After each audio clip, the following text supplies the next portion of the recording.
আসসালামু আলাইকুম। আজকের রেসিপি বেগুন দিয়ে পুঁটি মাছের ঝোল। বেশিরভাগ সময়ই আমরা বেগুন দিয়ে বড় মাছ রান্না করে থাকি, কিন্তু আজকে আমি আপনাদের যেভাবে বেগুন দিয়ে পুঁটি মাছের ঝোল রান্না করে দেখাবো, এটা একদম নতুন একটা রেসিপি। আশা করি রেসিপিটা আপনাদের অনেক ভালো লাগবে। আমি এখানে মাঝারি সাইজের 4টা গোল বেগুন টুকরো টুকরো করে কেটে নিয়েছি। বেগুনগুলো আমি কেটে ভালোভাবে পরিষ্কার করে ধুয়ে নিয়েছি। দেখতেই পারছেন যে আমি বেগুনগুলো কিভাবে কেটে নিয়েছি। আর আমি এখানে নিয়েছি 200 গ্রাম পরিমাণ পুঁটি মাছ। আমি পুঁটি মাছের মাথাগুলো ফেলে দিয়েছি। মাছগুলো আমি কেটে বেছে পরিষ্কার করে ধুয়ে নিয়েছি। আর আমি এখানে নিয়েছি 1 টেবিল চামচ পরিমাণ পেঁয়াজ বাটা, 1 টেবিল চামচ পরিমাণ কাঁচামরিচ বাটা, 1 চা চামচ পরিমাণ জিরা বাটা, 1 চা চামচ পরিমাণ ধনিয়া বাটা, 1 চা চামচ পরিমাণ সর্ষে বাটা। আর আমি এখানে মাঝারি সাইজের 2টা পেঁয়াজ কুচিয়ে নিয়েছি অল্প পরিমাণে ধনেপাতা কুচি। এবার আমি মাছে নুন হলুদ মেখে নিব। তার জন্য আমি দিয়ে দিলাম 1/2 চা চামচ পরিমাণ লবণ, 1/2 চা চামচ পরিমাণ হলুদের গুঁড়া। এবার আমি লবণ হলুদ দিয়ে মাছগুলো ভালোভাবে মেখে নিব। এবার আমি মাছগুলো ভাজার জন্য চুলায় একটা কড়াই বসিয়ে দিয়ে কড়াইয়ে দিয়ে দেব অল্প পরিমাণে সয়াবিন তেল। তেলটা ভালোভাবে গরম করে নিয়ে আমি গরম তেলে একে একে মাছগুলো ভাজার জন্য দিয়ে দেব।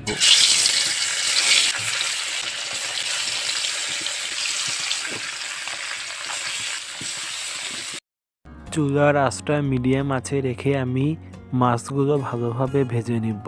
মাছগুলোর 1 পিঠ হয়ে আসলে আর 1 পিঠ হওয়ার জন্য আমি সবগুলো মাছ উল্টিয়ে দেব। এভাবে উল্টে পাল্টে আমি মাছগুলো ভালোভাবে ভেজে নিব।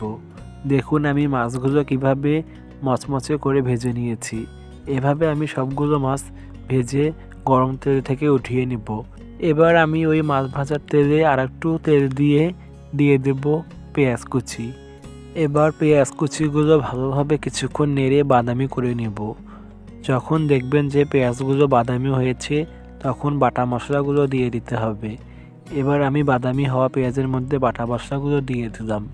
তারপর আমি দিয়ে দেব 2 চা চামচ পরিমাণ লবণ, দিয়ে দেব 1 চা চামচ পরিমাণ হলুদের গুঁড়া। এবার আমি মশলাগুলো কিছুক্ষণ নেড়ে নিয়ে মশলা কষানোর জন্য দিয়ে দেব অল্প পরিমাণে পানি।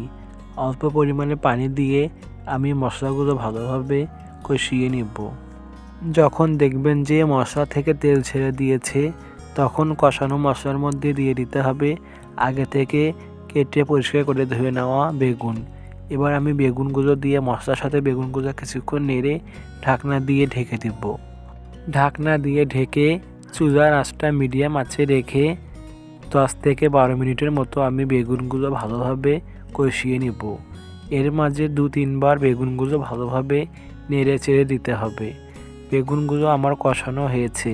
এবার আমি বেগুনের মধ্যে দিয়ে দেব 3 কাপ পরিমাণ পানি। পানি দিয়ে আমি বেগুনগুলো কিছুক্ষণ নেড়ে ঢাকনা দিয়ে ঢেকে দেব। এবার চুলার আঁচটা বাড়িয়ে 7 থেকে 8 মিনিটের মতো আমি তরকারিটা ভালোভাবে রান্না করে নেব। 7 থেকে 8 মিনিট পর আমি ঢাকনাটি উঠিয়ে তরকারিগুলো আবারও কিছুক্ষণ নেড়ে নেব। এবার আমি বলক আসা তরকারির মধ্যে আগে থেকে ভেজে রাখা পুঁটি মাছগুলো দিয়ে দেব। পুঁটি মাছগুলো দিয়ে আমি তরকারির সাথে পুঁটি মাছগুলো কিছুক্ষণ নেড়ে দিয়ে দেব ধনেপাতা কুচি। এবার আমি উপর থেকে ধনেপাতা কুচি ছড়িয়ে দিয়ে আবারও 2 মিনিটের জন্য ঢাকনা দিয়ে ঢেকে রেখে দেব। 2 মিনিট পর আমি ঢাকনাটি উঠিয়ে নেব। আমার তরকারি রান্নাটা সম্পূর্ণ হয়েছে। এবার আমি তরকারিগুলো চুলা থেকে নামিয়ে নেব। এবার আমি একটা পাত্রের মধ্যে তরকারিগুলো বেড়ে নিব। দেখতে পারছেন যে আমার বেগুন দিয়ে পুঁটি মাছের ঝোল রান্নাটা কত সুন্দর হয়েছে। গরম ভাতে এই পুঁটি মাছের সাথে বেগুনের তরকারিটা খেতে অনেক মজার হয়। আশা করি আজকের এই রেসিপিটা আপনাদের অনেক ভালো লেগেছে।